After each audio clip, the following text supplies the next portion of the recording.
कैसे करेंगे इसका सॉल्यूशन? क्या कहता है क्वेश्चन, देखिए पहले पढ़ लें। Let px is a cubic polynomial, okay, cubic polynomial with real coefficient ABC and define D equal to this the polynomial px factors into linear factors over R। इसका मतलब क्या है कि ये D क्या है, ABC, मतलब D तो वहां पे लिखा ही है, मैं उसको दोबारा क्या लिखूं, है ना। तो देखो A इक्वल टू क्या होगा, if px is equal to x cube ax square bx plus c, okay, ये है। अगर आप क्या लिख सकते हो, px को ऐसे लिख पाते हो, let px if px linear में फैक्टर हो रही है, तो इसका मतलब x minus alpha x minus beta into x minus gamma होगी, है ना। इसी तरीके से तो फैक्टर होगी लीनियर में, अल्फा बीटा गामा। तो d is nothing but this alpha beta gamma, sorry, तो यहां से देखो, वी नो दैट, पहले मैं लिख देता हूं इसको रिलेशंस को। तो आपको पता है क्या रिलेशंस होते हैं, वी नो दैट, हम क्या जानते हैं कि ए को हम क्या लिख सकते हैं, alpha plus minus beta minus minus alpha minus beta minus gamma is equal to a, right. And sum of products of roots taken two at a time gamma, अरे ये बीटा गामा, हाँ, गामा अल्फा, तो ये कितना आएगा, it will be b, okay. And last वाला क्या आएगा, अल्फा बीटा गामा माइनस लगा दो आगे से सी, ओके। अब देखना, हाँ, इसलिए d इज इक्वल टू, अब इसको समझना ध्यान से, डायरेक्ट फॉलो नहीं होगा आपको, तो क्या होगा, यही होगा d और कुछ नहीं, गामा। अब आप सोचोगे कि अल्फा बीटा उसके अच्छा, इसको थोड़ा सा समझना, मैं क्या लिख रहा हूँ समझाता हूँ मैं, इसके बाद पहले लिख लेता हूँ। d कुछ नहीं बल्कि ये है minus alpha beta gamma, where alpha beta gamma belongs to R. अब समझना, ठीक है। देखो बच्चों कि अगर कोई पॉलिनोमियल है आपके पास, समझो कोई भी पॉलिनोमियल है ना, वो फैक्टर हुई लीनियरली, जैसे x minus alpha x minus beta x minus gamma, alpha beta gamma real number होंगे, कोई रियल नंबर होंगे, मैं सारे रियल नंबर होंगे नहीं कह रहा हूं अभी, हाँ, कोई रियल नंबर होंगे, तो उस एबीसी की फॉर्म ऐसी होगी जहां अल्फा बीटा कोई रियल नंबर होंगे, ठीक। एंड अब कोई भी रियल नंबर ले लो, तो एक पॉलिनोमियल मिलेगी जो फैक्टर हो रही है ऐसे, उसी को ऐसे बना दो, तो एक क्यूबिक पॉलिनोमियल हो रही है फैक्टर, ओके। तो डी में कोई भी रियल नंबर चले जाएंगे, इस तरीके इसको सेटिस्फाई करते हुए। ध्यान से समझो इसको मैं क्या बोल रहा हूँ, आप डी एक डायरेक्ट फॉलो नहीं हो रहा। पहले क्या बोला, कोई भी लीनियर पॉलिनोमियल है जो उसमें एबीसी आ रहे हैं, उनकी फॉर्म कुछ ऐसी होगी, minus alpha minus beta minus gamma alpha beta, इस तरीके की होगी, इसको मत देखो अभी। और ये क्या होंगे, उस पॉलिनोमियल के रूट होंगे उस समय।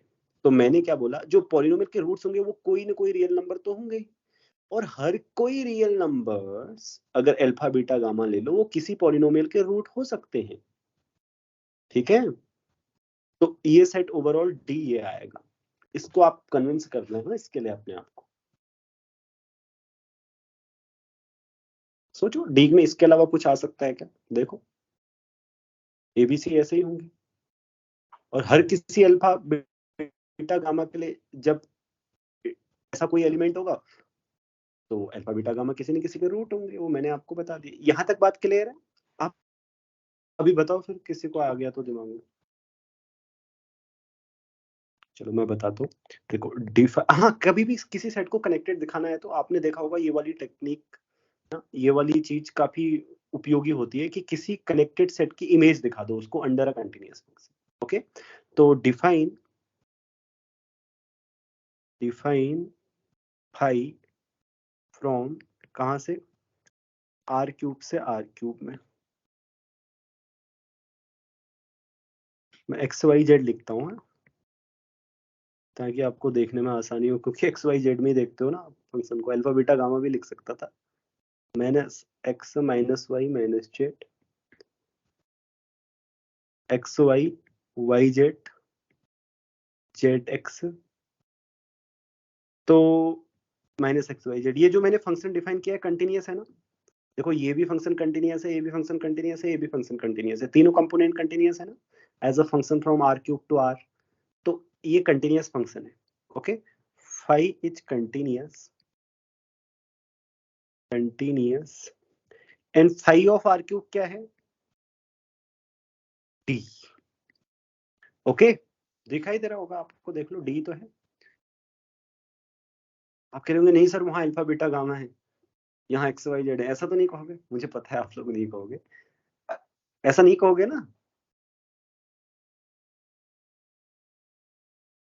Right? Okay, so continuous image of a connected set, continuous image of a connected set, connected set, so must be continuous, okay, so must be connected, okay, तो इसका मतलब ये ट्रू है। उसने बोला था ना कि डी कनेक्टेड है या नहीं है, तो डी कनेक्टेड है। For any a b c belongs to D we have a square is greater than equal to 3b। तो देखो, हाँ अनामिका तुम बता रही थी, इसको तुम ही बता दो चलो। सर मैं बोल रही थी कि जो पोलिनोमियल है वो क्यूबिक पोलिनोमियल है, और उसके जो रूट हैं वो रियल में है। तो मैंने इसका डेरिवेटिव किया p डैश x, तो क्वाड्रेटिक इक्वेशन आएगी, right, 3x square and 2ax plus b। तो और हाँ फिर बोलो।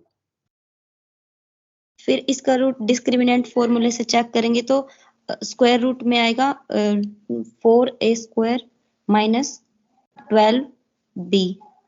ओके, इफ ऑल, ठीक है, if all roots of px are real then this implies all roots of p dash x is real. ये आपको पता है ना या नहीं पता है?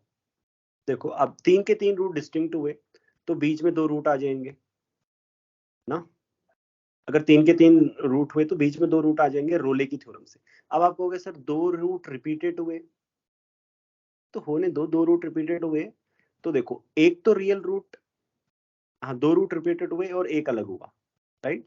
तो इसके बीच में एक रियल रूट आएगा। अब एक रियल रूट इसके पास है तो दूसरा भी रियल ही होगा, दूसरा कॉम्प्लेक्स तो होगा नहीं, मतलब नॉन जीरो। अब तीसरा ये कि 3 के 3 अगर एक ही रूट हो गए तो उसका तुम डेरिवेटिव देखोगे ना, जैसे x माइनस अल्फा की पावर क्यूब हो गया, तो इसके डेरिवेटिव का रूट होता है अल्फा 2 बार, ठीक है? मतलब अगर किसी पॉलिनोमियल के सारे रूट रियल हैं तो डेरिवेटिव के भी सारे रूट रियल होंगे। ओके, यही चीज तुम लगा सकते हो, क्योंकि अगर कोई रूट रिपीट होता है ना, तो वो जो रिपीट रूट होता है उससे एक कम करके जितनी बार वो रिपीट होता है उतनी बार वो डेरिवेटिव का भी रूट होता है, और फिर उसके बाद जो अलग अलग रूट बचते हैं उनके बीच के रूट सारे डेरिवेटिव के रियल रूट आ जाते हैं, ठीक है? All roots of derivative are real, this implies, इसलिए इसलिए अब डिस्क्रिमिनेंट ही है, डिस्क्रिमिनेंट क्या होनी चाहिए, ग्रेटर देन इक्वल टू 0 होनी चाहिए। ओके, तो उससे ये फॉलो हो जाएगा। तो आंसर क्लियर है सबको?